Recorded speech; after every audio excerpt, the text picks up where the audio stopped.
Começando o resumão do Wild Card da NFL e a gente já vai começar falando de San Francisco 49ers e Seattle Seahawks, um jogo que foi muito interessante durante 3 quartos basicamente e acabou com os 49ers vencendo por 41-23 e foi um jogo disputado, o placar engana, mas a verdade é que os primeiros 2 quartos tiveram uma alternância de dominâncias ali, teve uma hora que o ataque dos Seahawks estava imparável, teve uma hora que a defesa dos 49ers estava conseguindo parar o ataque dos Seahawks. O jogo começou com o Christian McCaffrey fazendo uma boa primeira campanha. Depois ele fez um touchdown também, com uma grande corrida. Mas a verdade é que prevaleceu o talento do San Francisco 49ers. Ambas as equipes entraram nessa partida muito bem treinadas na temporada. O Pete Carroll, que era um candidato para talvez ser demitido ao final do ano, por conta de alguns anos questionáveis com o Russell Wilson, fez um trabalho formidável nessa temporada. E o Seattle Seahawks é eliminado com a sensação de dever cumprido. Porque antes da temporada começar, ninguém esperava que o Seattle Seahawks fosse chegar onde chegou, jogando de igual para igual com os 49ers, que era uma das equipes mais hypadas durante toda a temporada. Mas no final prevaleceu o poder de decidir jogos dos 49ers, que era algo que durante uma boa parte da temporada a gente não estava vendo. Mas com o Brock Purdy, a verdade é que esse ataque está rendendo muito mais. E uma coisa que a torcida dos 49ers precisa entender é que o Purdy não é um quarterback perfeito ainda, o que é meio óbvio de se dizer, porque ele é um rookie de 7ª rodada e tá tudo bem. Mas a gente também não pode achar que ele é algo que ele ainda não é. Então o Brock Purdy comete alguns erros que podem se tornar problemas para os 49ers nessa sequência dos playoffs. Um exemplo, ele tem muita jogada que é interceptável. Ele teve no mínimo 3 passes ali que foram na mão do defensor e que poderiam ter sido interceptados. Um passe, inclusive, que muita gente achou que foi um bom passe. Eu, quando eu tinha visto pela primeira vez, também achei que tinha sido um bom passe, que foi um passe em profundidade para o Jauan Jennings, mas que às vezes ele peca no ball placement e por isso ele acaba correndo riscos desnecessários. Mas isso é algo que você se espera de um rookie de 7ª rodada. O que você não espera de um rookie de 7ª rodada é jogar com a tranquilidade que ele joga sob pressão. E eu acho que essa talvez é a maior virtude do Brock Purdy, além do poder de estender jogadas, que foi algo que ele fez 3 vezes nesse jogo. Uma delas ia ser um touchdown espetacular para o Ayuk e as 2 outras viraram touchdowns para o Elijah Mitchell e para o Christian McCaffrey. Então os 49ers, que durante toda a partida sofreram um pouco para parar o ataque dos Seahawks. O ataque estava conseguindo caminhar pelo campo, tanto que o fumble acontece uma 3ª para 14 ali dentro da red zone, se não me engano, na linha de 30 jardas. Mas é um time muito bem treinado e que está muito focado. Eu acho que todo mundo ali sabe que essa é talvez a melhor chance do time vencer um Super Bowl nos próximos anos, porque você tem muito jogador ali em contrato barato, você ainda não renovou com o Nick Bosa, não renovou ainda com o Brandon Ayuk. O George Kittle está sob um contrato que muito provavelmente não vai ser estendido pelo valor que ele deseja. Talvez a gente está vendo o final do auge do George Kittle. Eu ainda não acho que seja um declínio, porque ele teve talvez a sua melhor temporada com os 49ers, apesar de não ter tido muitas jardas. Mas é um jogador de 29 anos que está envelhecendo. E eventualmente os 49ers vão passar a ter que renovar o elenco. Então, eu acho que neste momento é a melhor chance dos 49ers serem campeões. E o Brock Purdy vai ter um desafio gigantesco na próxima semana, que é enfrentar o Dallas Cowboys. Mas por ser um jogo em casa, eu também acho que os 49ers vão passar. E eu vou fazer isso ao longo do vídeo, tá? Eu já vou falar do time e falar do próximo confronto também. No sábado ainda tivemos Jacksonville Jaguars e Los Angeles Chargers, que foi talvez o jogo mais bizarro dessa rodada e talvez o mais emocionante também. Isso porque o Los Angeles Chargers, como vocês todos sabem, abriu 27-0 ainda no primeiro tempo, foi para o segundo tempo vencendo por 27-7 e conseguiu tomar uma virada inexplicável que só o Brandon Staley e os Chargers tomam. E basicamente esse foi um retrato do que o Los Angeles Chargers se tornou de uns anos para cá. É um time que não consegue finalizar jogos, é um time que não tem uma identidade. Você não sabe se esse é o time do Justin Herbert soltar bomba no fundo do campo, se é o time do Austin Ekeler correr para touchdown, se é o time dos passes curtos. Sabe, não tem uma grande identidade assim. O Austin Ekeler que é um cara que faz muitos touchdowns, mas não é um grande corredor. Eu não acho ele um dos 10 melhores corredores da NFL. E os números enganam, inclusive, porque você vê que quando ele precisa carregar o piano, ele não consegue. O Justin Herbert, que é um quarterback que a gente sabe de todo o talento, de todo o potencial, é um cara que... Pô, você não pode tomar uma virada de 27 pontos, cara. Você não pode. Sendo o quarterback que você é, você não pode. Isso daí foi uma virada que, assim, cai muito na conta dos coordenadores, tanto ofensivo quanto defensivo. Cai muito na conta do Brandon Staley, que vai ficar, inclusive, os Chargers mandaram embora o Joe Lombardi, e muito provavelmente o Brandon Staley fica. E o conjunto da obra é muito ruim para os Los Angeles Chargers, porque era um jogo que estava na mão.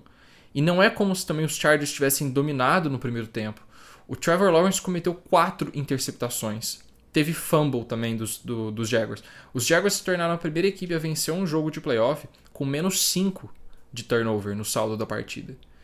Então, os Chargers tiveram campo curto na maioria das posses e conseguiram ir lá e capitalizar. Tem méritos nisso, só que quando precisou pegar a bola na linha de 20 jardas, percorrer o campo, anotar um touchdown, não conseguiu fazer. E a defesa dos Chargers é uma bagunça, a gente já sabia disso, mas é o tipo de virada que você não pode tomar na NFL. Um time que quer ganhar o Super Bowl precisa girar a faca. E os Chargers não conseguiram fazer isso, e quem não tem nada a ver com isso é o Jacksonville Jaguars, que fez uma partida espetacular no segundo tempo. Muito foco, muita dedicação. O Doug Peterson mostrou mais uma vez por que ele e o Trevor Lawrence estão se tornando talvez uma das melhores duplas de coach e quarterback na NFL. E o Trevor Lawrence mostrou também muita resiliência, muita fibra moral. Foi um cara que, o primeiro jogo de playoff da carreira dele, ele lança 4 interceptações no primeiro tempo. E consegue voltar para o segundo tempo, botar a cabeça no lugar, lançar mais 3 touchdowns, teve um ali no final do primeiro tempo também.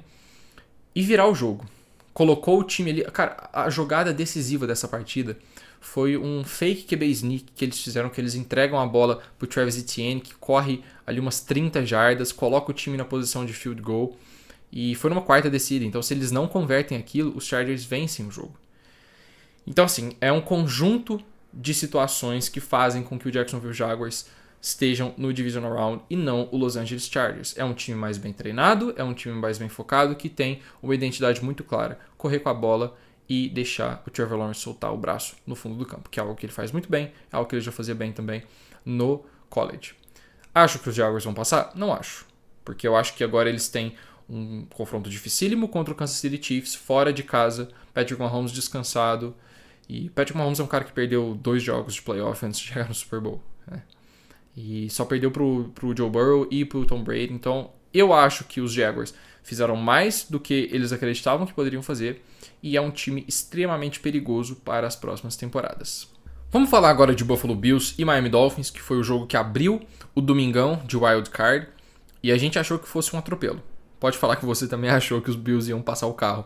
Até porque nem o mais otimista torcedor do Miami Dolphins acreditava que o Skylar Thompson poderia dar trabalho nesse jogo. Porque o Skylar Thompson não é um grande quarterback, ele é um cara que é um calouro também de 7ª rodada, então não é para ele ser um grande quarterback, é o terceiro quarterback do time, né? O Tua Tagovailoa não foi liberado do protocolo de concussão, o Teddy Bridgewater também foi opção para ficar no banco, e foi um jogo muito disputado. E aí eu preciso falar também, não tirando os méritos de Miami, não entendam mal o que eu vou falar agora, mas o Buffalo Bills não deveria ter deixado essa partida ficar tão próxima. O Josh Allen teve 3 turnovers no jogo. É algo que ele tem sofrido durante toda a temporada. Ele tem 22 turnovers, né, juntando temporada regular com playoffs. E esse é o tipo de coisa que você não pode fazer nos playoffs. Ano passado, o Josh Allen teve um playoff espetacular, né? Ele teve talvez suas 2 melhores partidas como quarterback. A sua melhor partida como quarterback, com toda certeza, foi contra os Chiefs naquela derrota. Mas esse ano, cara, eu sinto que a falta do Brian Daboll nesse sistema, e pelo fato também do Sean McDermott ser um coordenador, um head coach defensivo, eu sinto que o Josh Allen se tornou um pouco mais desleixado do que ele era. Ele sempre foi um cara que teve muita interceptação, mas esse ano eu sinto que as coisas saíram um pouco de controle. Ele só não teve mais do que o Dak Prescott na temporada regular, porque o Dak estava também completamente maluco em algumas situações. Mas os Bills foram lá e venceram o jogo de qualquer forma, né? Chegaram a abrir 10 pontos de vantagem no segundo tempo, aí teve também uma reação do Miami Dolphins. E a verdade é que os Bills podem utilizar esse jogo como uma forma de melhorar para as próximas partidas e de botar as coisas no lugar. Então, você tem um jogo ali que era para ser um jogo mais fácil, mas você sofre para vencer. Você tem que tirar algo de positivo disso. O time tem que entrar mais focado pro jogo contra os Bengals, tem que entrar mais motivado também. E eu acho que isso vai acontecer também, porque o Josh Allen é um cara que eu sempre achei que ele joga melhor contra quarterbacks melhores, contra times melhores. Eu sinto que o Josh Allen, quando ele pega um time que é um pouco mais fraco, que é um pouco menos explosivo, ele tende a ser mais desleixado, a achar que o jogo tá ganho. Cara, ele fez talvez a maior quantidade de passes longos por um time na temporada contra os Dolphins e não precisava. Você tava pegando um cara que não tava conseguindo fazer o jogo andar, o Skyler Thompson não tava conseguindo mover as correntes.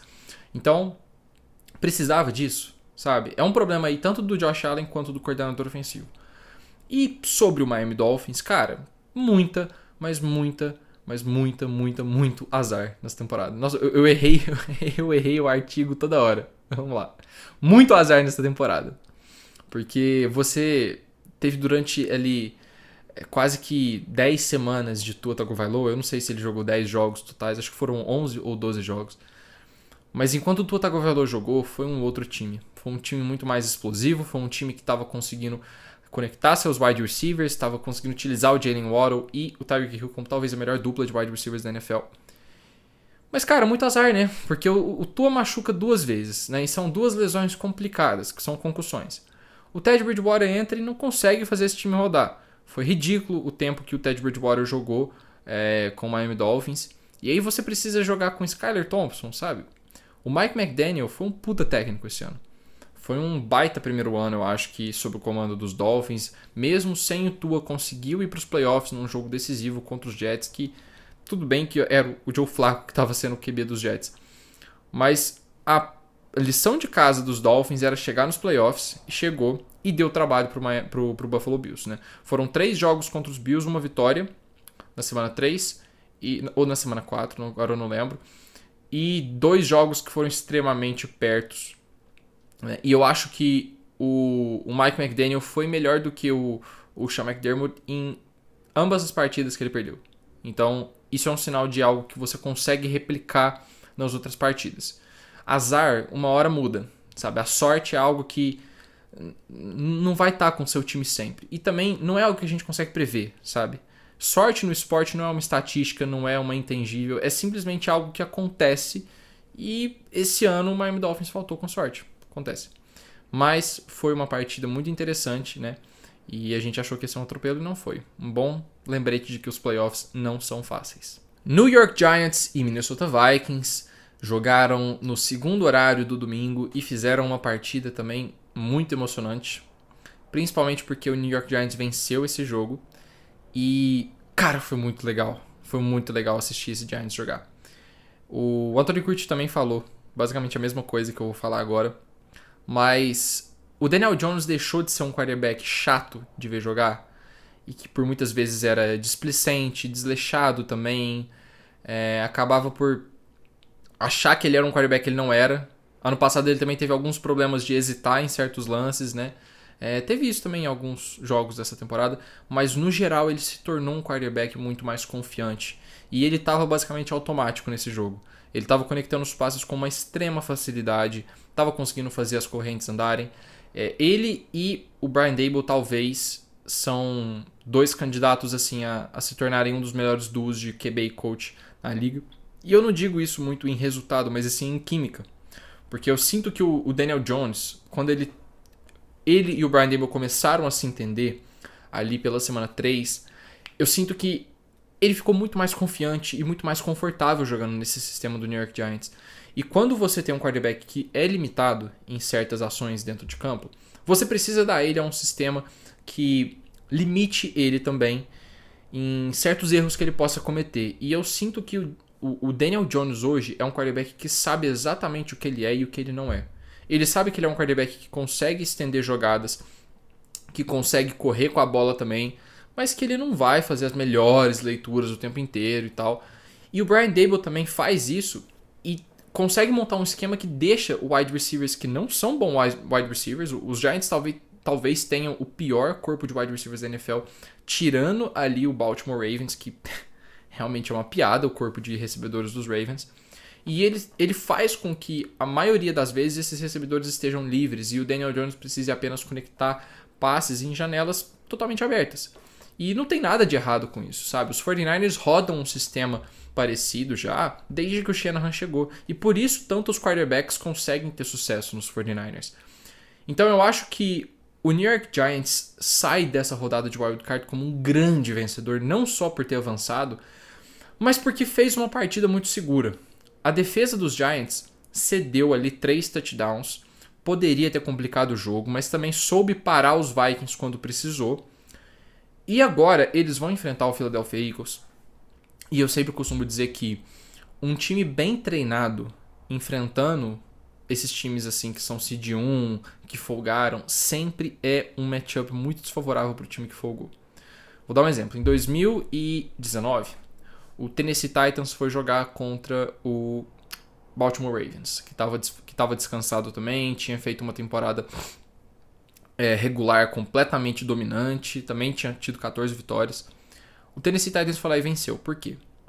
Porque o Tennessee Titans era um time melhor? Não. Porque o Tennessee Titans era um time mais explosivo? Também não. Porque era um time mais treinado, mais bem treinado, no caso, né? E que tava entrando ali, tipo, de uma partida que... como que eu coloco isso em palavras? Eu acho que às vezes você chega nos playoffs com uma sequência, tendo jogado no Wild Card, você chega no Divisional Round e você tem uma certa vantagem sobre o time que estava folgado. Talvez por conta de uma sequência de jogos, por ter tido uma experiência anterior. Não sei se deu pra entender, mas eu acho que alguns times não precisam da folga. Eu acho que os 49ers é um time que não precisam de folga. Eu acho que o Baltimore Ravens é um time que não precisa de folga. Mas os Chiefs, os Patriots sempre foram um time que precisavam muito da folga para trazer os jogadores de volta pro estado saudável e tudo mais. E eu acho que talvez os Giants possam complicar esse jogo contra os Eagles. Esse segmento ficou um pouco confuso, mas eu espero que tenha que no final vocês tenham entendido o que eu quis dizer, tá? Mas e já fazendo minha prévia aqui, eu esqueci de fazer a do Buffalo Bills. Eu acho que o Buffalo Bills passa do Cincinnati Bengals e eu acho que o New York Giants também passa do Philadelphia Eagles. Cincinnati Bengals e Baltimore Ravens foi outro jogo que a gente também achou que seria mais fácil do que o esperado, né? E a verdade é que um jogo divisional sempre vai ser um jogo difícil. Sempre. Os 49ers tiveram trabalho para vencer o Seattle Seahawks. O Buffalo Bills teve trabalho para vencer o Miami Dolphins. E o Cincinnati Bengals teve trabalho para vencer o Baltimore Ravens também. São times que já tinham se enfrentado 2 vezes na temporada, uma vitória para cada lado. Então, os times sabiam exatamente o que o outro time ia fazer. E a verdade é que ambos os ataques fizeram 17 pontos. Mas o Tyler Huntley, cara... É por isso que eu falo que, cara, quando você não é um QB bom, você tem que fazer exatamente o que o seu técnico manda. Então ali, os Ravens estavam dentro da linha de 5 jardas, estava, se não me engano, numa terceira pro gol, ou numa segunda pro gol, na linha de 1 jarda, e a chamada foi um QB sneak. E o Tyler Huntley teve a brilhante ideia de pegar a bola, eu vou fazer exatamente o que ele fez aqui, só um segundo. No QB sneak, geralmente, você tá com a bola aqui, né? O QB pega a bola, fica com a cabeça para baixo, né? Então, ele faz um casulinho e vai em direção à linha de scrimmage, né? Atrás do center. Então, você pega a bola, corre lá, protege ela para você não sofrer um fumble. Eu acho que você não tem que pegar a bola e ir ali entre o center e o guard. Você tem que ir em cima do center, vai ali todo mundo junto, vai empurrando, que é a melhor forma de você estar protegido. Aí o Tyler Huntley tem a brilhante ideia de pegar a bola e pular e esticar ela para passar o plano de gol. Só que tava muito longe, cara. E aí você tem que usar a cabeça também nesse tipo de lance. Quando você vai tentar passar a bola por cima de uma linha defensiva, você tem que também passar ela por cima da linha ofensiva, né? Então é mais um obstáculo para você conseguir chegar no seu objetivo. Então, para você fazer isso, você precisa espalhar os jogadores no campo. Porque daí você não concentra aquele tanto de jogador num lugar só. E assim, cara, o John Harbaugh sabe disso. Por isso que ele chamou um QB sneak normal. Então era pro Tyler Huntley ter pegado a bola e ido em direção ao center e feito o sneak normal. Mas aí ele pega, faz aquela patacada mesmo, sabe? E Acho que foi o Trey Hendrickson ou foi o Hubbard que conseguiu forçar o fumble. E foi retornado para touchdown. E essa foi a pontuação que matou o jogo. O Cincinnati Bengals venceu por exatamente 24-17. Depois daquele lance não teve mais nenhuma pontuação. E o Baltimore Ravens sai com um sentimento amargo porque dava para ter ganhado. Ali foi a diferença de 14 pontos, basicamente. Porque era 7 pontos para os Ravens que viraram 7 para o Cincinnati Bengals. Então, assim, complicado também o Lamar Jackson, novamente, segunda temporada seguida que ele desfalca o time em pelo menos as últimas 5 semanas. E fica complicado renovar com o Lamar agora. Porque apesar do time ser muito dependente dele, quando o time precisou do Lamar, ele não estava disponível nas últimas 2 temporadas. Então eu, se sou o Baltimore Ravens, dou a franchise tag no Lamar e vejo se ele joga um ano inteiro, saudável e tudo mais. Ou então ofereço um contrato pro Lamar que seja fácil de você sair caso ele volte a se lesionar. O problema é que o Lamar quer um contrato 100% garantido, ou então pelo menos 90% garantido, assim, a gente especula isso, mas é o que saiu de notícia e eu acho que ele não vai conseguir esse contrato. Sobre o Cincinnati Bengals também, eu não acho que os Bengals saem derrotados ou saem enfraquecidos desse jogo, porque é um jogo divisional e os Bengals não cometeram grandes erros na partida também. Mas eu acho que enfrentando o Buffalo Bills fora de casa, talvez a gente veja uma superioridade de Buffalo e eu acho que Buffalo sai com a vitória. E pra gente fechar o nosso vídeo, temos Dallas Cowboys contra Tampa Bay Buccaneers, o jogo da segunda-feira que fechou o Super Wild Card Weekend e foi um jogo que teve um domínio absurdo do Dallas Cowboys, né? Então a gente não esperava isso também, quer dizer, pelo menos a gente do Endzone não esperava. Principalmente porque o Tom Brady nunca tinha perdido para o Dallas Cowboys em toda a sua carreira. E eu sei que isso acaba sendo uma estatística que a gente não pode confiar muito porque os times mudam, né? A gente não pode sempre achar que porque um tabu existe ele não possa ser quebrado. Mas prevaleceu também o time que tinha mais talento e o time que era mais bem treinado. O Tampa Bay Buccaneers não perdeu esse jogo ou essa temporada puramente por conta de talento, porque tem talento nesse time.